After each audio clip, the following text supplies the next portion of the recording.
बिस्मिल्लाहिर्रहमानिर्रहीम। अस्सलाम वालेकुम। मैं हूं राखिल हसन गोमन। नाज़रीन, 15 नवंबर 2023 को पाकिस्तान टी20 टीम के कप्तान अपॉइंट होने वाले शाहीन शाह अफरीदी, जिनकी कप्तानी में पाकिस्तान क्रिकेट टीम ने सिर्फ एक टी20 सीरीज जनाब जनवरी 2024 के अंदर न्यूजीलैंड के खिलाफ खेली थी न्यूजीलैंड के अंदर, और इस टी20 सीरीज के अंदर पाकिस्तान को 5 में से 4 मैचेस के अंदर नाकामी का सामना करना पड़ा था। लेकिन अब जो पीएसएल 2024 के अंदर लाहौर कलंदर्स ने शाहीन शाह अफरीदी की कप्तानी के अंडर परफॉर्मेंस दी है, और जनाब इस साल लाहौर कलंदर्स पॉइंट्स टेबल पर सबसे नीचे जनाब इस वक्त नजर आ रही है। तो अब पाकिस्तान क्रिकेट बोर्ड के जो मुख्तलिफ सर्कल्स हैं उनके अंदर एक डिबेट शुरू हो चुकी है कि टी20 वर्ल्ड कप 2024 में पाकिस्तान टीम की जो कप्तानी है वो किसके स्पुर्द की जाए, और इसी बारे में जो एक इनडायरेक्ट जनाब आंसर है वो पाकिस्तान क्रिकेट टीम के साबिक कप्तान, पाकिस्तान क्रिकेट टीम के साबिक कोच, पाकिस्तान क्रिकेट टीम के साबिक चीफ सिलेक्टर इंजमाम उल हक साहब जो हैं उन्होंने भी जनाब दिया है। और उनके जवाब को अगर परखा जाए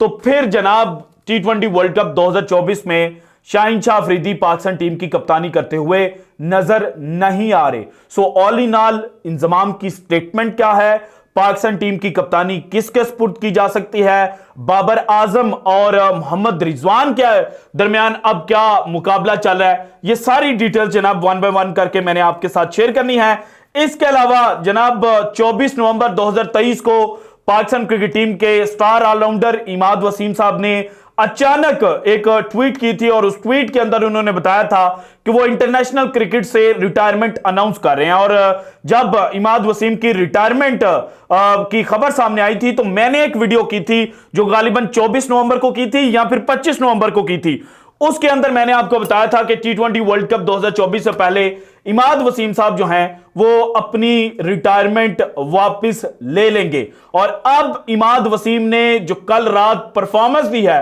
उसके बाद जो पाकिस्तान के बड़े बड़े मीडिया ग्रुप्स हैं उनके अंदर एक खबर छपी हुई है जिसमें इमाद वसीम साहब ने यह कहा है कि जनाब अगर पाकिस्तान को मेरी जरूरत है तो फिर मैं पाकिस्तान के लिए हाजिर हूं। सो ये जो इमाद वसीम साहब ने अचानक यू टर्न लिया है इसके पीछे की कहानी क्या है ये भी जनाब मैंने आज की वीडियो में आपके साथ शेयर करनी है। लेकिन उससे पहले अगर इमाद वसीम साहब के हवाले से देखा जाए उनकी सीपीएल 2023 की परफॉर्मेंस, ये स्क्रीनशॉट आप देख सकते हैं। ये सीपीएल 2023 का जो मोस्ट वैल्यूएबल प्लेयर था वो पाकिस्तान का स्टार ऑलराउंडर इमाद वसीम था। और इसके अलावा पाकिस्तान सुपर लीग सीजन 8 की परफॉर्मेंस इमाद वसीम की देखी जाए, जहां वो कराची किंग्स की कप्तानी कर रहे थे, तो कराची किंग्स की कप्तानी करते हुए वो कराची किंग्स को प्लेऑफ में तो नहीं ला पाए थे, लेकिन इमाद वसीम की जो इंडिविजुअल परफॉर्मेंस थी वो इंतहाई शानदार थी। और पीएसएल सीजन 8 के अंदर जो सेकंड मोस्ट वैल्यूएबल प्लेयर था वो जनाब इमाद वसीम था। और रन्स के एतबार से देखा जाए तो इमाद वसीम जो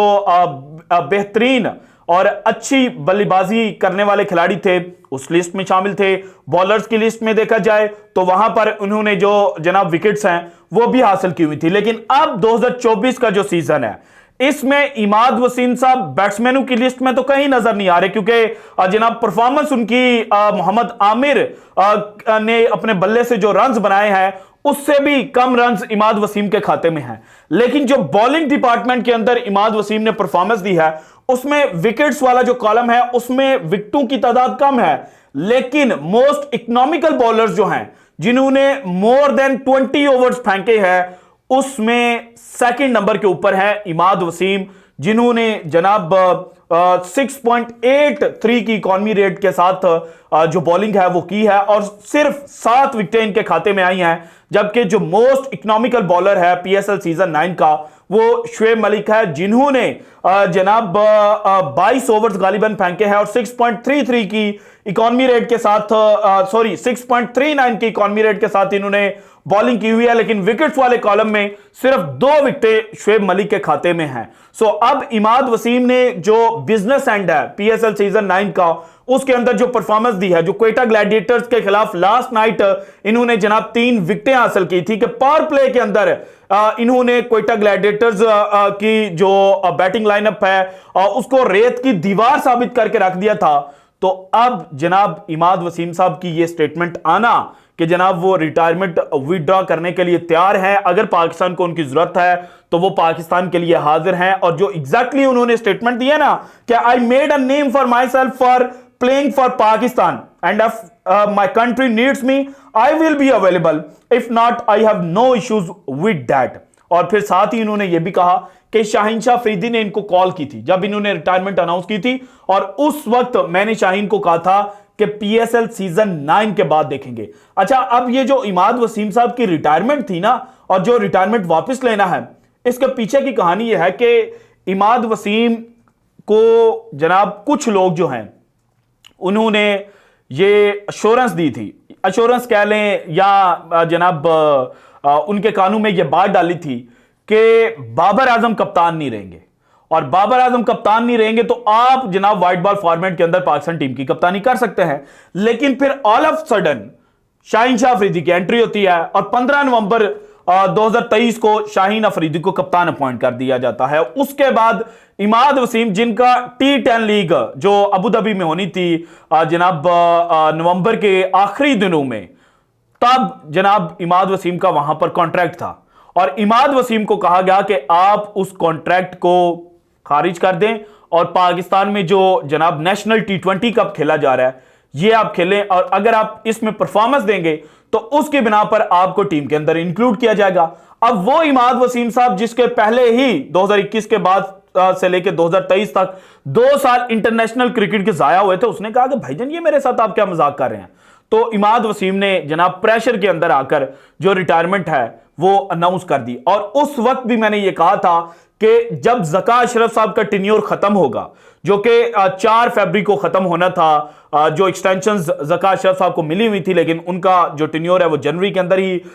फिर एंड हो गया था, क्योंकि उन्होंने खुद जनाब जो मैनेजमेंट कमेटी के चेयरमैन की कुर्सी थी उससे रेजिग्नेशन दे दिया था। तो इमाद वसीम साहब का तब भी मेरा जो ख्याल था वो ये था कि ज़का अशरफ साहब जाएंगे, ज़का अशरफ साहब के साथ जो उनकी जनाब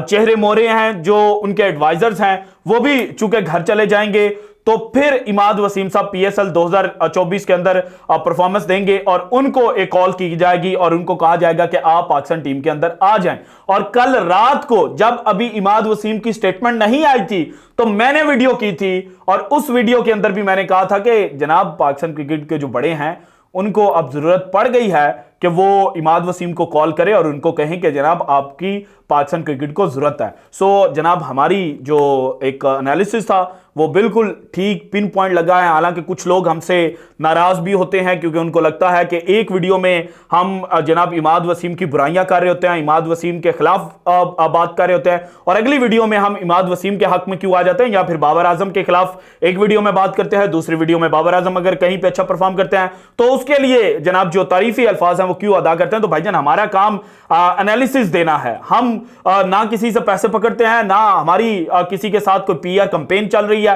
कि हम आपके लिए पीआर चलाएंगे, आप उसके बदले में हमें जर्सीज दें, आप उसके बदले में हमें पैसे दें। तो हमें तो कुछ चाहिए नहीं, हम तो पाकिस्तान क्रिकेट की जिस चीज में बेहतरी है उसके लिए आवाज उठाते हैं। और जब कल रात को हमने आवाज उठाई थी तो लगता है कि जनाब अब वो आवाज इमाद वसीम के कानों में खुद बखुद चली गई है और इमाद वसीम ने कह दिया कि जनाब वो रिटायरमेंट वापस लेने के लिए तैयार हैं। अब आते हैं जनाब जो पाकिस्तान क्रिकेट के कप्तान की इस वक्त जंग चल रही है, उसमें पाकिस्तान क्रिकेट टीम के साबिक कप्तान इंजमाम उन्होंने एक स्टेटमेंट दी, और उनकी स्टेटमेंट को जनाब इस नजरिए से देखा जा रहा है कि इंजमाम चूंकि पाकिस्तान क्रिकेट के जो सर्कल्स हैं उनमें उठते बैठते हैं, उनको पता है कि चीजें किस तरह से चलती हैं। तो उन्होंने ये कहा है कि जनाब जो पीएसएल के प्ले ऑफ की जंग है ये असल में प्ले ऑफ की जंग नहीं है, बल्कि ये पाकिस्तान क्रिकेट टीम की कप्तानी की भी जंग है। क्योंकि कुछ दिन पहले एक खबर आई थी जिसमें यह कहा गया था कि पाकिस्तान क्रिकेट के जो बड़े हैं वो ये सोच रहे हैं कि शाहीन शाह अफरीदी चूंकि अभी इमेच्योर हैं, शाहीन शाह अफरीदी की जनाब जो कप्तानी है उसमें एनर्जी तो जरूर है, लेकिन उस एनर्जी को समटाइम्स वो नेगेटिव जनाब वे में पोर्ट्रे कर जाते हैं। जैसे पीएसएल सीजन 9 के अंदर भी कई ऐसी मौके आए जहां पर शाहीन शाह अफरीदी की कप्तानी मजीद बेहतर हो सकती थी, लेकिन वो खुद बैटिंग करने के लिए आ गए, हालांकि पावर हिटर्स उनकी टीम के अंदर मौजूद होते थे। सो उसी चीज को देखते हुए कि कहीं जनाब वर्ल्ड कप में शाहीन शाह अफरीदी कोई ऐसा जनाब दलेराना फैसला ना ले लें जो बाद में पाकिस्तान को पे बैक करना पड़ जाए, तो इसीलिए टी20 वर्ल्ड कप 2024 से पहले कप्तान जो है वो बदल दिया जाए। और प्ले ऑफ की जो जंग है, आज जो एलिमिनेटर नंबर 2 खेला जाना है अब से चंद मिनटों के बाद, उसमें शादाब खान वर्सेस बाबर आजम, पिशावर जल्मी वर्सेस इस्लामाबाद यूनाइटेड का मैच है। अब अगर तो यह मैच बाबर आजम की टीम जीत जाती है और फाइनल मुकाबले में मुल्तान सुल्तान का सामना करती है, और वहां पर जो टीम चैंपियन बनेगी उस टीम का कप्तान जो है वो पाकिस्तान टी20 टीम का कप्तान बनने की जो दौड़ है उसमें सबसे आगे चला जाएगा। लेकिन मुझे लगता है कि अगर पीएसएल की वजह से आपने कप्तानी किसी से लेनी है या किसी को देनी है तो यह इंतहाई गलत फैसला है, और यह पाकिस्तान क्रिकेट को फायदा नहीं देगा बल्कि यह पाकिस्तान क्रिकेट को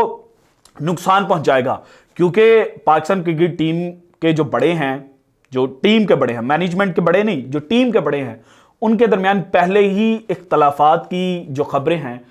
वो हमारे तक पहुंच चुकी हैं। सो अगर इस टाइम पे कप्तान चेंज किया जाता है तो फिर टी20 वर्ल्ड कप 2024 के अंदर हो सकता है कि शायद किसी को गिराने के लिए कुछ खिलाड़ी जो हैं वो अपनी एबिलिटीज के मुताबिक परफॉर्मेंस ना दे। So it is not the right time कि आप टीम का कप्तान बदलें। आप शाहीन शाह अफरीदी को कॉन्फिडेंस दें, उनको कहें कि जनाब आप अच्छे कप्तान हैं, आपने पीएसएल के अंदर परफॉर्मेंस दी हुई है, और उसके अलावा आप एनर्जेटिक हैं, आपके अंदर दलेराना फैसला लेने की सलाहियत है, लेकिन थोड़ा सा यहां से जो दिमाग है ना इसको भी इस्तेमाल कीजिएगा और आप पाकिस्तान को टी20 वर्ल्ड कप 2024 जितवा सकते हैं। जिस तरह से भारतीय क्रिकेट बोर्ड ने रोहित शर्मा को कॉन्फिडेंस दिया कि आप हमें टी20 वर्ल्ड कप 2024 जितवा सकते हैं, तो हमें भी अपना जो कप्तान है शाहीन शाह अफरीदी की सूरत में उसको बैक करने की जरूरत है। क्योंकि अगर आप पीएसएल की वजह से किसी से कप्तानी छीनेंगे तो फिर ये जो रीत है ये जनाब यहां पर खत्म नहीं होगी, बल्कि ये मजीद आगे चलती रहेगी। और फिर एक लम्हा ऐसा आएगा कि जैसे 90s के दौर में पाकिस्तान के ड्रेसिंग रूम में 5 से 6 कप्तान बैठे होते थे, तो जनाब पाकिस्तान के जो करंट सेटअप है इसके अंदर भी 5 से 6 कप्तान बैठे होंगे। जहां आपको बेहतर पता है कि जनाब पाकिस्तान क्रिकेट के कुछ खिलाड़ी जो हैं वो माजी में कुरान पाक के ऊपर एक कप्तान के खिलाफ आपस में इकट्ठे हुए थे, हल्फ लिया गया था। सो उस तरह की चीजें जनाब अगर आप नहीं देखना चाहते तो भाई शाहीन शाह अफरीदी को अभी कप्तानी से मत हटाइएगा। So this is it from today's episode. अगर आपको वीडियो पसंद है तो लाइक कीजिएगा, ज्यादा से ज्यादा शेयर कीजिएगा, अपनी कीमती राय का इजहार लाजमी कीजिएगा, और अगर आपने अभी तक चैनल को सब्सक्राइब नहीं किया तो कर दें। शुक्रिया, अल्लाह हाफिज।